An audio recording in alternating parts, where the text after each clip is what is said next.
గోవింద గోవింద గోవింద గోవింద.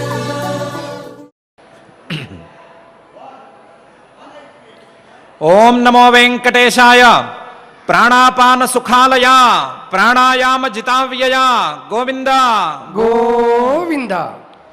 బాహ్యాభ్యంతర భావభేద ఘటితో యో మాతరిష్వా మహాన్ దేహేస్మిన్ బహుధా విభజ్య చతనుం నాడీ సమాప్య స్థితః తత్తస్థాన విశేషలాభ మహిమా కార్యం చ సంపాదయన్ తం ప్రాణం మమ జీవభావకరణం వశ్యం సపద్యానయా అని మహాయోగేశ్వరేశ్వరుడైన శ్రీ వెంకటేశ్వర స్వామి వారిని భక్తిగా ప్రార్థించుకుంటూ పతంజలి మహర్షి గారు రచించిన యోగ సూత్రాలను ఆధారంగా చేసుకుని యోగ దర్శనాన్ని అధ్యయనం చేసే సత్కార్యక్రమాన్ని ఈ శుభ సాయంకాల వేళ ప్రారంభించుకుందాము.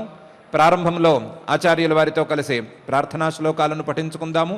ఈ కార్యక్రమానికి నిర్విఘ్న సమాప్తిని సంపాదించుకుందాము. ఓం నమో నారాయణాయ. శ్రీ గురు ప్రార్థనా.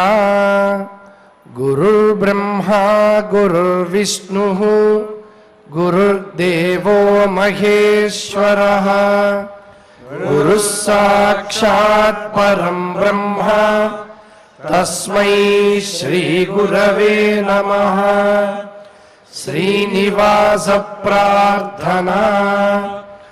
భాస్వచ్చంద్ర సమేయదీయ నయనే భార్యాయదీయ రమా.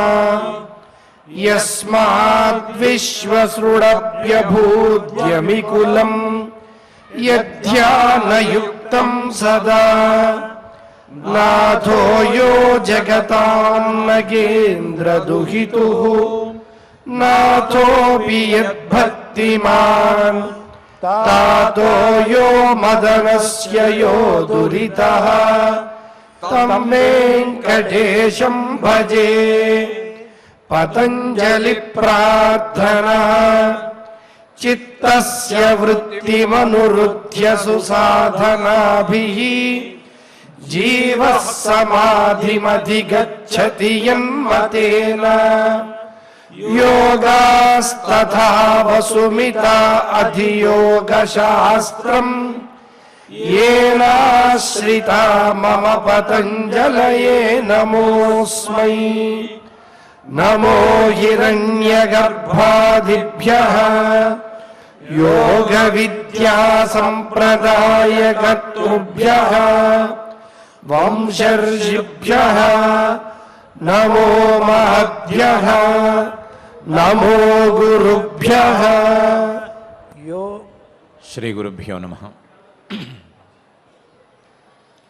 పరమాత్మ నుండి పుట్టినటువంటి ప్రాణం, పరమాత్మ నుండి జీవుణ్ణి వేరు చేసినటువంటి ప్రాణం, పరమాత్మ నుండి జీవుణ్ణి వేరు చేసి ఒక శరీరంలోకి బంధించేసినటువంటి ప్రాణం, పరమాత్మ నుండి జీవుణ్ణి వేరు చేసి ఒక శరీరంలో బంధించి ఆ శరీరానికి మాత్రమే పరిమితం చేసినటువంటి ప్రాణం, పరమాత్మ నుండి జీవుణ్ణి వేరు చేసి ఒక శరీరంలో అతన్ని బంధించి శరీరానికి పరిమితం చేసి ఆ శరీరంలో భోగాలను కలిగించేటువంటి ప్రాణం, శరీరంలో భోగాలను కలిగిస్తూ ఆ భోగాలకు కారణమైనటువంటి ఇంద్రియాలను తన అదుపులో ఉంచుకునేటువంటి ప్రాణం, శరీరంలో ఉండేటువంటి ప్రాంతాలన్నిటికీ తాను వ్యాపించి ఉండి శరీరంలో అంతటా తానై ఉండి శరీరమంతా నిండి ఉండి శరీరాన్ని కూడా తన హస్తగతం చేసుకున్నటువంటి ప్రాణం. ఈ విధంగా జీవుడి యొక్క సకల సంపదలను తన హస్తగతం చేసుకుని జీవుడి యొక్క స్థితినే శాసిస్తున్నటువంటి ప్రాణం. వాస్తవానికి జీవుడికి భృత్యుడుగా ఉండవలసినటువంటి ప్రాణం యథేచ్ఛగా సంచరిస్తూ ఈ శరీరంలోకి ప్రవేశిస్తూ ఈ శరీరంలోంచి బయటికి ఇష్టం వచ్చినట్టు వెళ్ళిపోతూ తాను ఉండదలుచుకున్నంతసేపు లేదా తాను ఉండవలసినంతసేపు ఉంటూ జీవుణ్ణి నానా కష్టాలకు గురి చేస్తోంది. ఇటువంటి ప్రాణాన్ని జీవుడు అదుపులోకి తెచ్చుకోలేకపోతే, ఈ ప్రాణాన్ని తన అదుపులో ఉంచుకోలేకపోతే ఈ కష్టాల నుండి గట్టెక్కటం అనేది సాధ్యమయ్యే పనే కాదు. కాబట్టి ప్రాణాలను అదుపులో ఉంచుకోవాలి. ప్రాణాన్ని తన వశంలోకి జీవుడు తెచ్చుకోవాలి అనేటువంటి అభిప్రాయాన్ని వెల్లడిస్తూ మనకు పరమేశ్వరుడి దగ్గర నుండి వేదవాక్యాల ఉపదేశం ద్వారా, మహర్షుల యొక్క వాక్యాల ఉపదేశం ద్వారా ప్రాణాయామ ప్రక్రియ అనేటువంటి ప్రక్రియ పరిచయమైంది. ఈ ప్రాణాయామ ప్రక్రియ ద్వారా ప్రాణం యొక్క గతిని ఆపుతూ నిర్దిష్టమైనటువంటి విధానాలతో ప్రాణం యొక్క గతిని శాసిస్తూ ప్రాణం యొక్క దీర్ఘత్వాన్ని పెంచుతూ ప్రాణం మీద పట్టును సాధించేటువంటి ప్రయత్నాన్ని సాధకుడు చేయాలి. చేసి పట్టును సాధించి పైన చేయవలసినటువంటి సాధనలన్నిటినీ చేసుకోవాలి అని వీరందరూ ఈ వాక్యాలన్నీ కూడా మనకు ఉపదేశిస్తున్నాయి. ఆ విషయాన్నే మహర్షి గారు తస్మిన్ స్వతి శ్వాస ప్రశ్వాసయో గతి విచ్ఛేద ప్రాణాయామ అని ప్రాణాయామ స్వరూపాన్ని పరిచయం చేసి, శ్వాస లోపలికి తీసుకునేటువంటి గాలి శ్వాస, ప్రశ్వాస బయటకు విడిచిపెట్టేటువంటి గాలి ప్రశ్వాస, ఈ శ్వాస ప్రశ్వాసల యొక్క గతిని విచ్ఛేదం చేయాలి.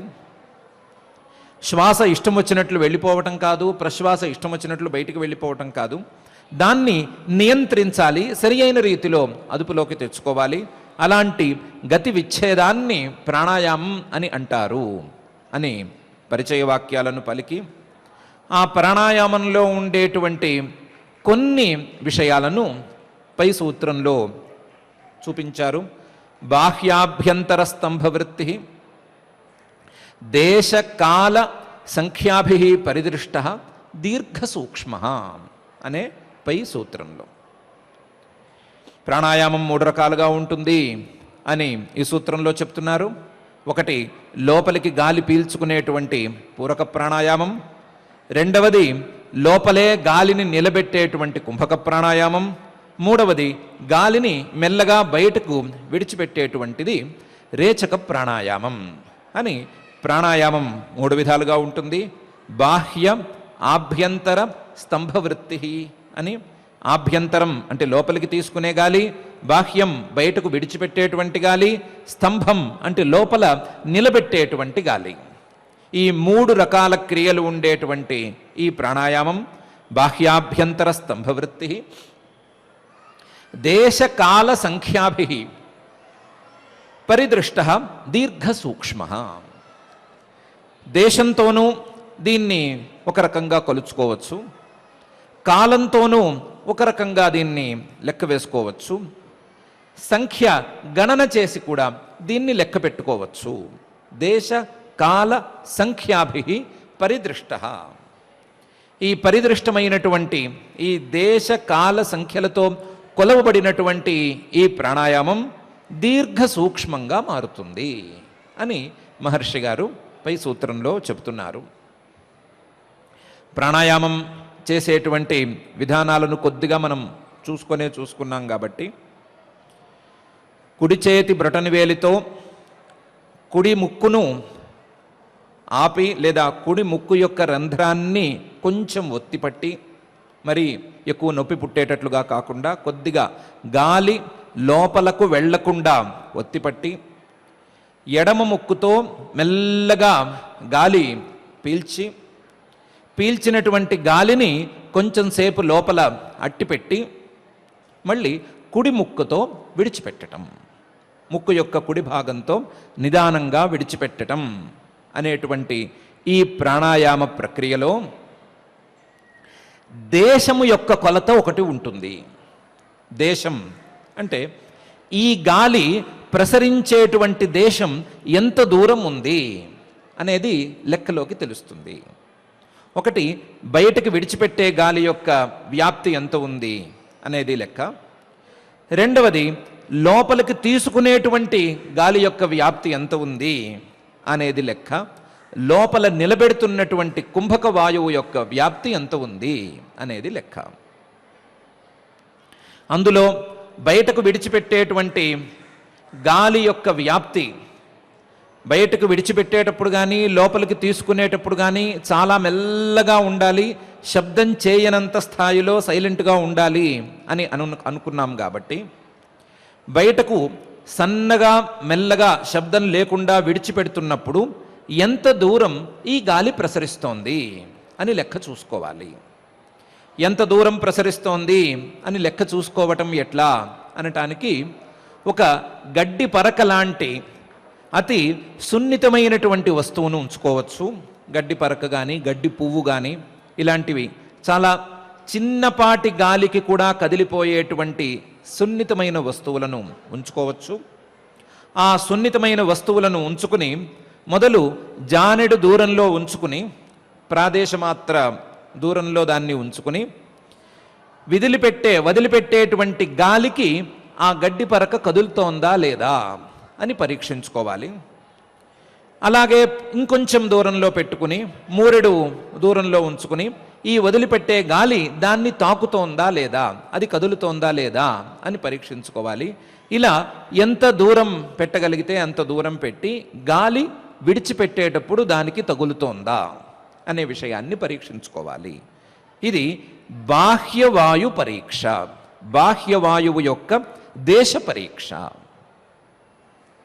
ఇది కాక లోపలికి తీసుకునేటప్పుడు, వాయువును లోపలికి తీసుకునేటప్పుడు వాయువు శరీరంలోని ఏ ప్రాంతం వరకు ప్రసరిస్తోంది అనే విషయాన్ని కూడా పరీక్షించుకోవాలి. సామాన్య మానవులకైతే గుండెల వరకు గాలి వచ్చినటువంటి స్పర్శ తెలుస్తుంది. గుండెల వరకు లేదా ఊపిరితిత్తుల యొక్క ప్రాంతాల వరకు గాలి చేరుతున్నట్లుగా కొద్దిగా స్పర్శ తెలుస్తుంది. ఆ స్పర్శను అంతటితో అనుభవించటం మాని ఇంకా పై ప్రాంతాలలో ఏ ప్రాంతం వరకు ఈ గాలి లోపలికి తీసుకునేటువంటి గాలి చేరుతోంది అనే విషయాన్ని పరిశీలించుకోవాలి. ఇది లోపలికి తీసుకునేటువంటి గాలి యొక్క దేశ పరీక్ష. ఆ గాలి యొక్క స్పర్శ చీమ పాకినట్లుగా ఉంటుంది అనే విషయాన్ని కూడా గుర్తుంచుకోవాలి.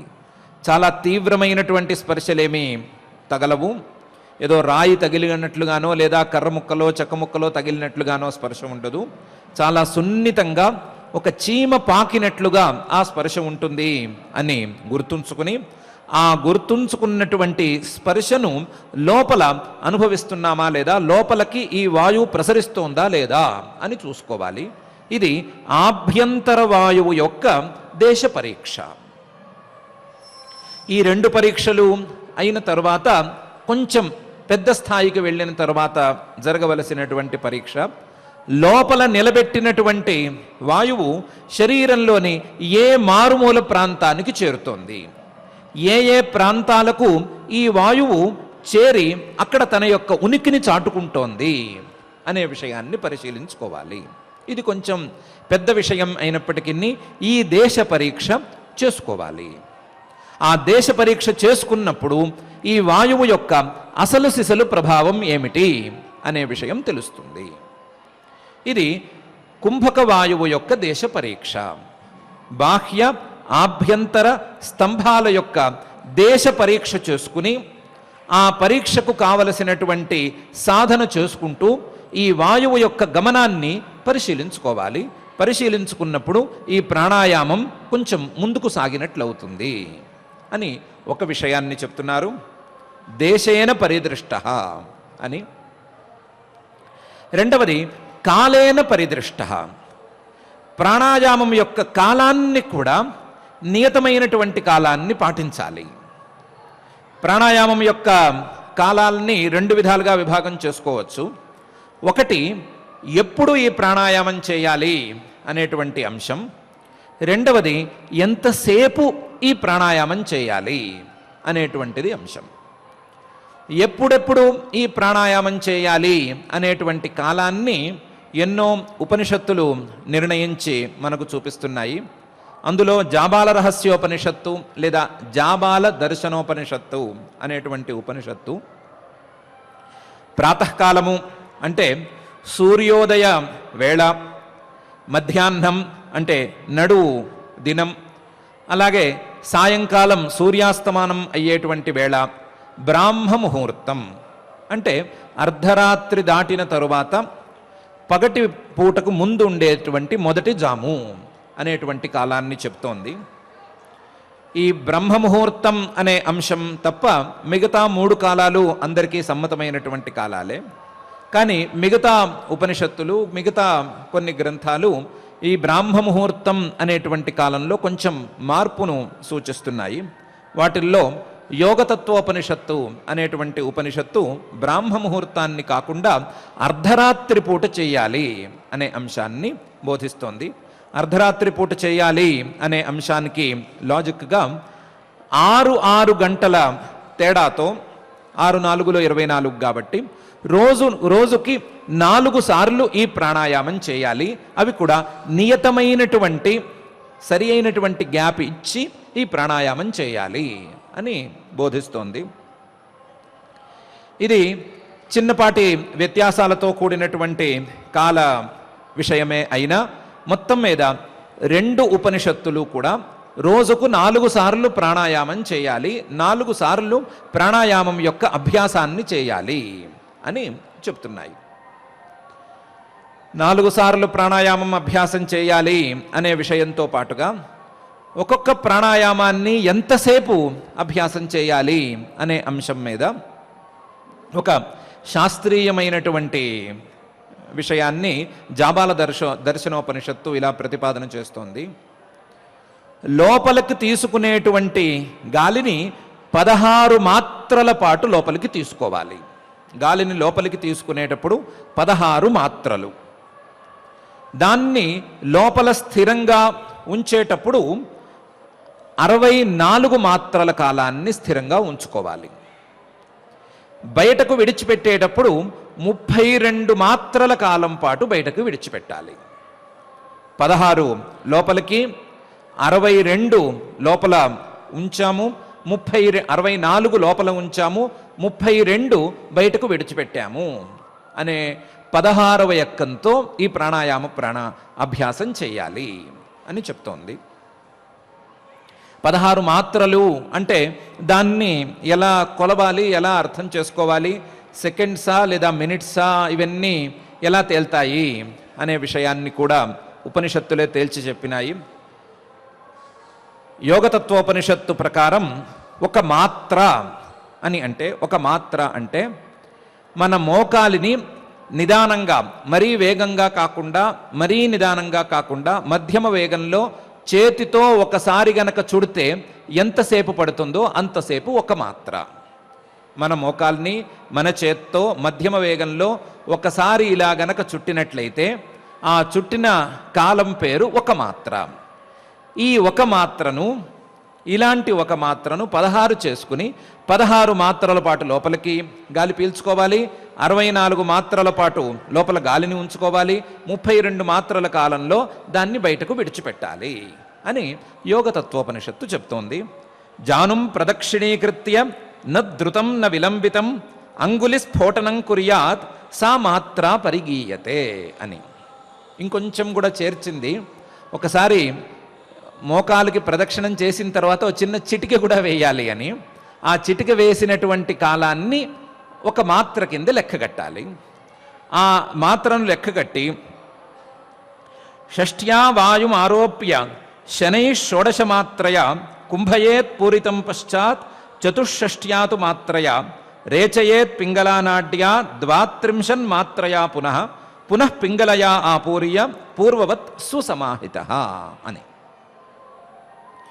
32 మాత్రలతో ఇందాక చెప్పుకున్నట్లుగా కుడి ముక్కు యొక్క రంధ్రాన్ని పూర్తిగా మూసి ఎడమ ముక్కుతో గాలిని నిదానంగా 16 మాత్రల పాటు పీల్చి దాన్ని 64 మాత్రల పాటు, మనం సెకండ్స్ అనుకుంటే ఒక మాత్ర 1 సెకండ్ అని వ్యవహారానికి అనుకుంటే 64 సెకండ్స్ పాటు లోపల ఉంచి 32 సెకండ్స్ పాటు మళ్ళీ ఈ కుడి ముక్కులోంచి బయటకు విడిచిపెట్టాలి.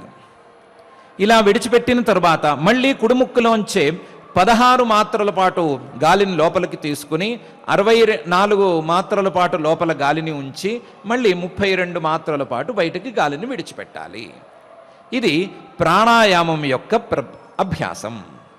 ఈ ప్రాణాయామం యొక్క అభ్యాసం క్రమక్రమంగా చేస్తూ ఉండగా ఈ కాలం పెరిగేందుకు కూడా అవకాశం ఉంటుంది అని ఈ వాక్యాలన్నీ చెప్తూనే ఉన్నాయి. కాలం పెరిగేందుకు రెగ్యులర్గా అభ్యాసం చేసుకోవాలి. కాలం పెరిగేందుకు ఏమాత్రం విడిచిపెట్టకుండా, సమయాన్ని కొంచెం కూడా మార్చుకోకుండా, ఎప్పుడు ప్రాతకాలంలో కూర్చున్నామో, ఏ రోజు ఏ ప్రాతకాలంలో కూర్చున్నామో మరుసటి రోజు కూడా అలాగే అదే ప్రాతకాలంలో కూర్చోవాలి. అలా డైలీ ఒక సిస్టమేటిక్గా గనక అభ్యాసం చేసినట్లయితే ఈ కాల ప్రమాణం కూడా పెరుగుతుంది అని ఉపనిషద్ వాక్యాలన్నీ బోధిస్తూ వస్తున్నాయి. అందులోనూ ఇలా ఎన్ని మాత్రల పాటు మనం సాధన చేశామో 16, 64, 32, మళ్ళీ 16, 64, 32 అని ఎన్ని మాత్రల పాటు సాధన చేశామో ఆ రౌండ్స్ను కూడా మళ్ళీ లెక్క వేసుకోవాలి. ఒక్కొక్క రౌండ్కి ఒకసారి కుడి ముక్కు మూసి ఎడమ ముక్కుతో గాలి పీల్చి నిలబెట్టి కుడి ముక్కుతో విడిచిపెట్టి, మళ్ళీ కుడి ముక్కుతో గాలి పీల్చి నిలబెట్టి ఎడమ ముక్కుతో విడిచిపెట్టడం అనేది ఒక రౌండ్ అనుకుంటే, ఇలాంటి రౌండ్స్ ఎన్ని చేశాము, ఎన్ని ఇలాంటి ప్రాక్టీస్ చేశాము అనే సంఖ్యను కూడా పరిగణనలోకి తీసుకోవాలి. వాటిని కూడా క్రమక్రమంగా పెంచుకుంటూ పోవాలి అని ఉపనిషద్వాక్యాలు మనకి బోధిస్తూ ఉన్నాయి. దాన్ని మహర్షి గారు సంఖ్యా పరిదృష్ట అనే మాటతో చెప్తున్నారు. కాల పరిదృష్ట అంటే ఇప్పుడు చెప్పుకున్నటువంటి మాత్రల కాలాన్ని లెక్కగట్టి ఆ మాత్రల కాలాన్ని పెంచుకోవటం, మాత్రల కాలాన్ని సరిగ్గా నిలబెట్టుకోవటం అనేటువంటిది ప్రాణాయామంలో ఒక ప్రక్రియ అయితే, ఈ మాత్రలతో నిలబెట్టుకున్నటువంటి ప్రాణాయామాన్ని ఎన్నిసార్లు చేశాము, ఈ సంఖ్య అనేది ఎన్నిసార్లు జరిగింది అనేది కూడా ఒక లెక్కలోకి తీసుకోవాలి. తీసుకుని ఆ సంఖ్యను కూడా క్రమక్రమంగా పెంచుకుంటూ పోవాలి అని మహర్షి గారు చెప్తున్నారు. ఉపనిషద్ వాక్యాలలో కూడా మొదటి రోజు ఇలాంటి ఆవృత్తులు 4 చేయాలి. రెండవ రోజు దానికి 5 కలిపి ఇంకోటి ఎక్స్ట్రా కూడా కలుపుకుని 10 చేయాలి. మూడవ రోజుకి 15, నాలుగవ రోజుకి 20 అని ఇలా సంఖ్యను 5తో పెంచుకుంటూ పోవాలి. పెంచుకుంటూ పోయి ఈ సంఖ్యను చాలా అభివృద్ధి చేసుకోవాలి. సుమారుగా ఒకసారి కూర్చున్నప్పుడు 3 గంటల పాటు అవిశ్రాంతంగా ప్రాణాయామం చేసేటువంటి స్థాయికి ఎదగాలి అని చెప్తున్నాయి. రోజుకు 4 సార్లే కూర్చోవాలి. కూర్చున్నప్పుడల్లా 3 గంటలు చేస్తే చాలు. అంటే 3 4ల ఎంత అవుతాయో అంత చేస్తే చాలు. మిగతా సమయంలో ఏమన్నా మిగతా పనులు ఏమన్నా ఉంటే చూసుకొచ్చి ప్రాణాయామాన్ని సాధన చేసేసుకోవచ్చు. ఇలా గనక సాధన చేసేసుకున్నట్లయితే ప్రాణాయామం పూర్తిగా సిద్ధిస్తుంది అని మనకు వాక్యాలు చెప్తున్నాయి. మహర్షి గారు కూడా దేశ కాల సంఖ్యాభి పరిదృష్ట అని ఇదే విషయాన్ని మనకు చెప్తున్నారు. ఇలా చేసినట్లయితే ఈ ప్రాణం లోపలకు ప్రవేశించి తను ఇష్టం వచ్చినట్లు సంచరించేటువంటి ప్రాణం సుదీర్ఘంగా మారుతుంది. లోపలికి తీసుకునేటప్పుడు కూడా దాని యొక్క దీర్ఘత పెరుగుతుంది. లోపల నిలబెట్టి ఉంచేటప్పుడు, కుంభకం చేసేటప్పుడు దాని యొక్క దీర్ఘత్వం అనేది చక్కగా పెరుగుతుంది. అలాగే బయటకు విడిచిపెట్టేటప్పుడు కూడా దాని యొక్క దీర్ఘత్వం, పొడుగుగా ఉండటం అనేది పెరుగుతుంది. ఇది మనం అభ్యాసం చేస్తున్నటువంటి కాలంలోనే గమనించుకోగలిగినటువంటి అంశం. రెండవది, ఇది సూక్ష్మంగా మారిపోతుంది. ప్రాణం అనేది లోపలికి వెళుతున్నప్పుడు కానీ బయటకు వచ్చేస్తున్నప్పుడు కానీ ఎంతో కొంత స్పర్శతో తెలుస్తోంది కదా. లోపల నిలబెడితే, లోపల ఇదే ప్రాణాన్ని స్థిరంగా గనక కుంభకంలో నిలబెడితే ఈ ప్రాణం స్థూలంగా తెలియదు. ఈ ప్రాణం సూక్ష్మంగా మారిపోతుంది. ఆ సూక్ష్మస్థితిని తెచ్చుకునేంత వరకు ఈ ప్రాణాయామాభ్యాసం చేయాలి. సూక్ష్మస్థితిని తెచ్చుకోవాలి. తెచ్చుకున్నటువంటి సూక్ష్మస్థితిని అనుభవించే తత్వాన్ని కూడా, దాన్ని గమనించుకోగలిగినటువంటి తత్వాన్ని కూడా అలవరుచుకోవాలి. ఆ అలవరుచుకోవటం సాధన ద్వారా చేసుకోవాలి అని మహర్షి గారు ఈ సూత్రంలో మనకు సలహా ఇస్తున్నారు. బాహ్య ఆభ్యంతర స్తంభవృత్తి దేశకాల సంఖ్యాభి పరిదృష్ట దీర్ఘ సూక్ష్మ అనేటువంటి ఈ సూత్రంలో. ఇక 2వ రౌండే అయింది. ఇక 3వ రౌండు 4వ రౌండు కూడా ఈ సూత్రానికి అవ్వాలి. కాకపోతే ఈరోజు శ్రీవారి పవిత్రోత్సవాల యొక్క అంకురారోపణ జరగబోతోంది. 6:30 నుంచి ఆ కార్యక్రమం ప్రారంభం కావలసి ఉంది. అందువలన ఈ సూత్రాన్ని వ్యాఖ్యానం చేసుకోవటం అనే కార్యక్రమాన్ని ఇంతటితో కాసేపు ఆపుకుని పారాయణ కార్యక్రమాన్ని శీఘ్రంగా ప్రారంభించుకుందాం. ఇలాంటి ప్రాణాయామం మనకు సుదీర్ఘంగా సాగి మనకు కూడా ప్రాణం మీద పట్టు ఏర్పడాలి అని మహాయోగేశ్వరేశ్వరుడైన శ్రీ వెంకటేశ్వర స్వామి వారిని భక్తిగా ప్రార్థించుకుందాం. పారాయణను మాత్రం శ్రద్ధగా చేసుకుందాం. ఓం నమో వెంకటేశాయ. ప్రాణాయామైర్దహే దోషాన్ అని సమస్త దోషంలో హరించేటువంటి దివ్య ప్రాణాయామ వైభవాన్ని ఈరోజు ఆచార్యులు క్లుప్త సుందరంగా మనకి వివరించారు. ఆచార్యులు చెప్పినట్లుగా శ్రద్ధగా శ్రీకృష్ణ ప్రార్థన దగ్గర నుంచి మంగళాంతం వరకు భగవద్గీతలో ఉన్నటువంటి అక్షర బ్రహ్మ యోగం ఏదైతే ఉందో 8వ అధ్యాయం, దాన్ని శ్రద్ధగా భక్తితో పారాయణ చేసుకుందాం. అందరం కలిసి శ్రీకృష్ణ ప్రార్థన దగ్గర నుంచి పలుకుదాం. శ్రీకృష్ణ ప్రార్థన. వసుదేవసుతం దేవం కంసచాణూరమర్దనం దేవకీ పరమానందం కృష్ణం వందే జగద్గురుం. శ్రీగీతా ప్రార్థనా. సర్వోపనిషదో గావః దోగ్ధా గోపాలనందనః పార్థో వత్సః సుధీర్భోక్తా దుగ్ధం గీతామృతం మహత్. అథ శ్రీమద్భగవద్గీతాసు ఉపనిషత్సు బ్రహ్మ విద్యాయాం యోగశాస్త్రే శ్రీకృష్ణార్జున సంవాదే ఓర్मध्ये ప్రాణమావేశ్య సమ్యక్ సతం పరం పురుషముపైతి దివ్యం యదక్షరో వేదవిదో వదంతి విశంతి యద్యతయో వీతరాగాః యదిచ్ఛంతో బ్రహ్మచర్యం చరంతి తత్తే పదం సంగ్రహేణ ప్రవక్ష్యే. సర్వద్వారాణి సంయమ్య మనోహృది నిరుధ్య చ మూర్ధ్యాధాయాత్మనః ప్రాణం ఆస్థితో యోగధారణాం. ఓమిత్యేకాక్షరం బ్రహ్మ వ్యాహరన్ మామనుస్మరన్ యః ప్రయాతి త్యజం దేహం స యాతి పరమాం గతిం. అనన్యచేతాః సతతం యో మాం స్మరతి నిత్యశః తస్యాహం సులభః పార్థ నిత్యయుక్తస్య యోగినః. మాముపేత్య పునర్జన్మ దుఃఖాలయమశాశ్వతం నాప్నువంతి మహాత్మానః సంసిద్ధిం పరమాం గతాః. ఆబ్రహ్మభువనాల్లోకాః పునరావర్తినోऽర్జున. మాముపేత్య తు కౌంతేయ పునర్జన్మ న విద్యతే. సహస్రయుగ పర్యంతం అహర్యద్బ్రహ్మణో విదుః. రాత్రిం యుగ సహస్రాంతాం తేహోరాత్రవిదో జనాః.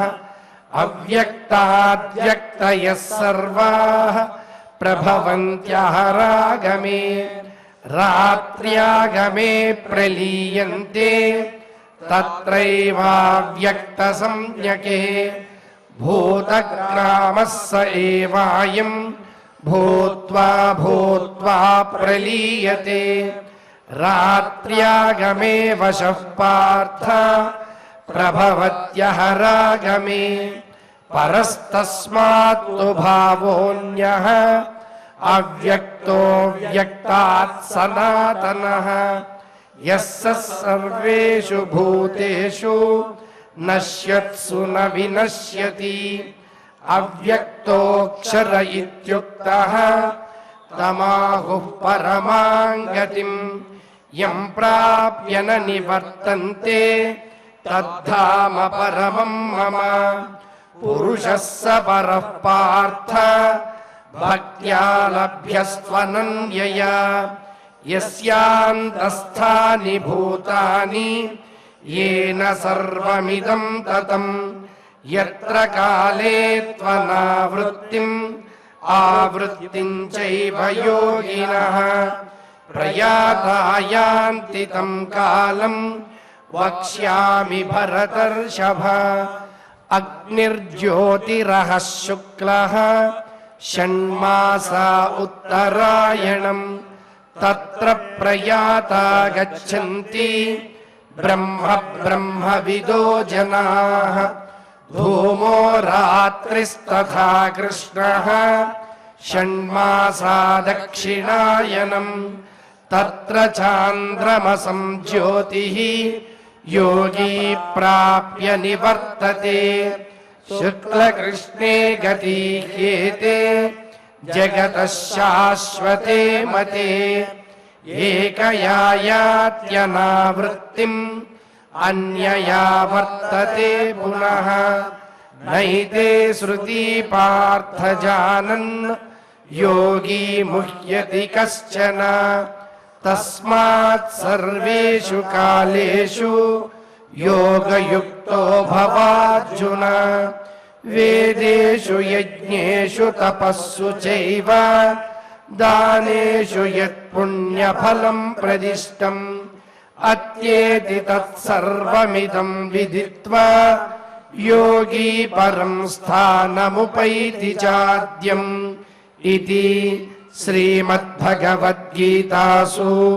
उपनिषत्सु ब्रह्मविद्यायां योगशास्त्रे श्रीकृष्णार्जुनसंवादे अक्षरब्रह्मयोगो नाम अष्टमोऽध्यायः यत्र योगेश्वरः कृष्णः यत्र पार्थो धनुर्धरः तत्र श्रीर्विजयो भूतिः ध्रुवा नीतिर्मतिर्मम अथ क्षमा प्रार्थना यदक्षरपदभ्रष्टम् मात्राहीनं च यद्भवेत् तत्सर्वं क्षम्यतां देव नारायण नमोऽस्तु ते अथ भगवत्समर्पणं कायेन वाचा मनसेन्द्रियैर्वा बुद्ध्यात्मना वा प्रकृते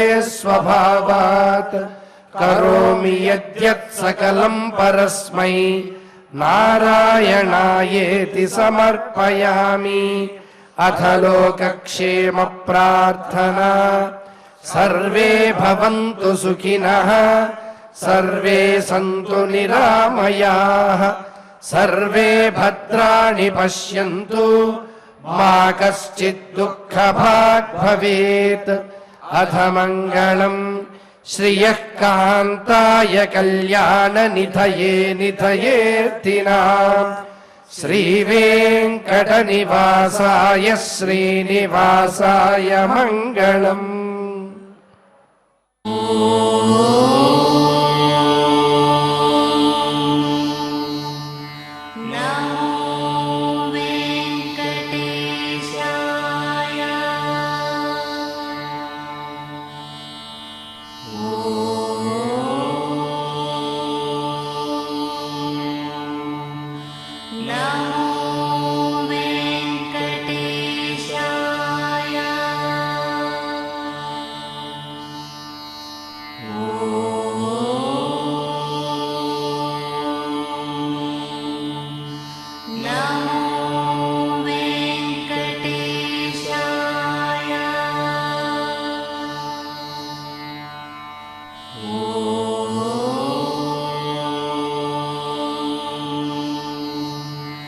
Now